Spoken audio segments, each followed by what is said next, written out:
कि मोदी 3.0 में राजनाथ सिंह जी को एक बार फिर से रक्षा मंत्री बनाया गया है, लेकिन इस बार उनका फोकस कहाँ कहाँ रहेगा, ये बताने के लिए नूपुर हमारे साथ तैयार है कि क्या होगा डिफेंस मिनिस्ट्री का एजेंडा। एक बार जरा सुन ले और उसके बाद हम आपसे लेंगे डिफेंस शेयर पर राय भी। नूपुर बताएं। बिल्कुल सर, फिर से एक बार राजनाथ सिंह को बनाया गया डिफेंस मिनिस्टर। तो यहाँ पे आत्मनिर्भर भारत की जो पहल पिछले टर्म में दिखी थी वो फिर से कंटिन्यू होती हुई नजर आएगी।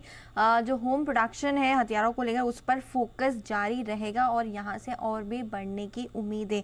जो प्रोडक्शन जो प्रोडक्ट्स है उसके इम्पोर्ट बैन से भी काफ़ी एक्सपोर्ट्स में बढ़त आने की उम्मीद है। तो इम्पोर्ट बैन भी हमने देखा था कि पिछले टर्म में काफ़ी कुछ आते हुए दिखे थे, उसका भी बेनिफिट मिला था और आगे चल के भी यहाँ से और भी बेनिफिट मिलते हुए दिख सकता है। 2023-24 में जो रक्षा एक्सपोर्ट्स हुए वो 21,000 करोड़ के पार जाते हुए दिखे थे और अगले 5 से 6 वर्षों में करीबन 50,000 करोड़ के पार ये जाता हुआ दिख सकता है आंकड़ा। तो काफ़ी बड़ा लक्ष्य यहाँ पे लेके चल रहे हैं। जो साथ ही साथ 750 करोड़ की जो अदिति योजना है उसका भी अब शुभारंभ होते हुए दिखेगा। करीबन 85 से अधिक देशों में जो एक्सपोर्ट है अब इंडिया करने लगा है और साथ ही साथ भारतीय नौसेना के लिए 2027 तक का जो प्रावधान दिया है बजट में वो 4.5 लाख करोड़ के आसपास का है। तो जितनी भी पॉलिसीज है इम्प्लीमेंटेशन अब होती हुई दिखेगी। काफी कुछ का शुभारंभ हो चुका है और एक्सपोर्ट्स पर ज्यादा फोकस है, साथ ही साथ होम प्रोडक्शन पर भी। तो ये है आपके लिए डिफेंस पर पूरा फोकस। चोपड़ा साहब, गुड आफ्टरनून सर। जरा राय दें अपनी डिफेंस स्टॉक्स पर। राजनाथ सिंह कंटिन्यू करेंगे, जो रिफॉर्म मोमेंटम था वो भी लाइकली है कि कंटिन्यू करेगा। डिफेंस की अब अगली चाल क्या हो सकती है यहाँ से? दीप, मैंने आप ही के चैनल पे बहुत बार बोला है कि अगर भारत को 5 ट्रिलियन का इकोनॉमी बनना है तो उसमें डिफेंस शुमार ज़रूर होना चाहिए और डिफेंस के बिना ये हो भी नहीं सकता। डिफेंस की खासियत ये है क्योंकि जो भी बाइंग होती है, जो भी एक्सपोर्ट्स होते हैं वो बल्क में होते हैं और जाहिर बात है कि जो ये कंज्यूम करते हैं वो भी बल्क में करते हैं। कोई शिप बनाना है या हवाई जहाज बनाना है या जो आर्म्स एंड एम्युनिशंस बनाना है वो उसके लिए बहुत खपत होती है, मेटल्स की, बहुत सारी चीज़ों की, एक्सप्लोजिव्स की। तो जाहिर बात है डिफेंस एक बहुत ही अहम सेक्टर होगा और ये केवल डिफेंस के लिए नहीं है। बाजार ने थम्स अप इसलिए दिया है कि अगर मोदी गवर्नमेंट 3.0 आई है तो जो भी रिफॉर्म्स चल रहे थे या जो भी आगे जो भारत को आगे बढ़ाने के लिए जो भी नीतियां बनाई गई थी और जो इम्प्लीमेंट हो रही थी वो कंटिन्यू रहेंगी क्योंकि जब भी सरकार बदलती है तो अपनी नई नीतियां लेके आती है, नई सोच लेके आती है, नए तरीके लेके आती है। और ये देखा जो अहम मिनिस्ट्रीज हैं वो उन्हीं लोगों के पास हैं, चाहे वो फाइनेंस हो, डिफेंस हो, होम हो।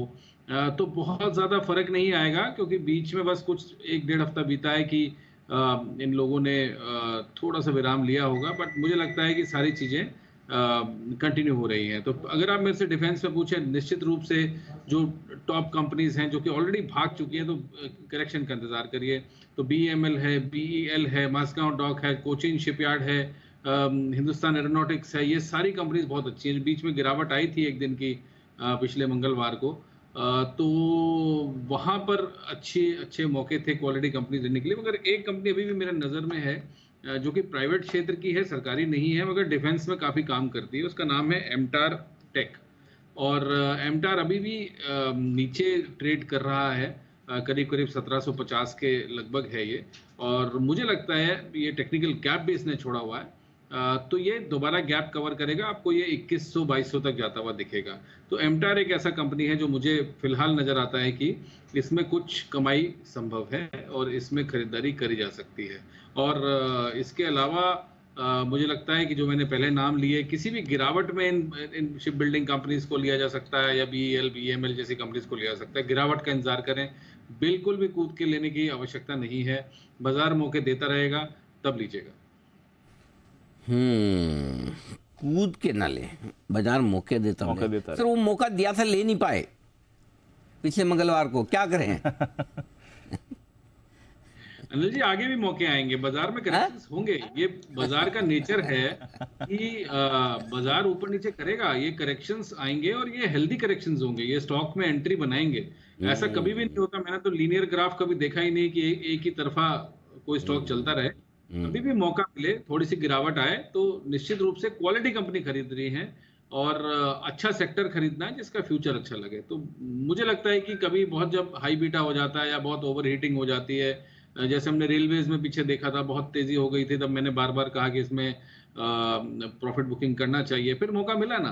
और ये मौका पहले ही मिल गया था, ये पिछले मंगलवार का मौका नहीं था, रेलवे में पहले ही करेक्शन हो गई थी। तो अब दोबारा से अश्विनी वैष्णव आए हैं, आज हम फिर देख रहे हैं कि रेलवेज में तेजी है। तो मुझे ऐसा लगता है मार्केट मौके देता है, और अच्छी कंपनीज को नजर में रखिए और मौका ढूंढिए, अच्छे मौके पे खरीदिए, अपना पैसा डालिए, निश्चित रूप से पैसा बनेगा।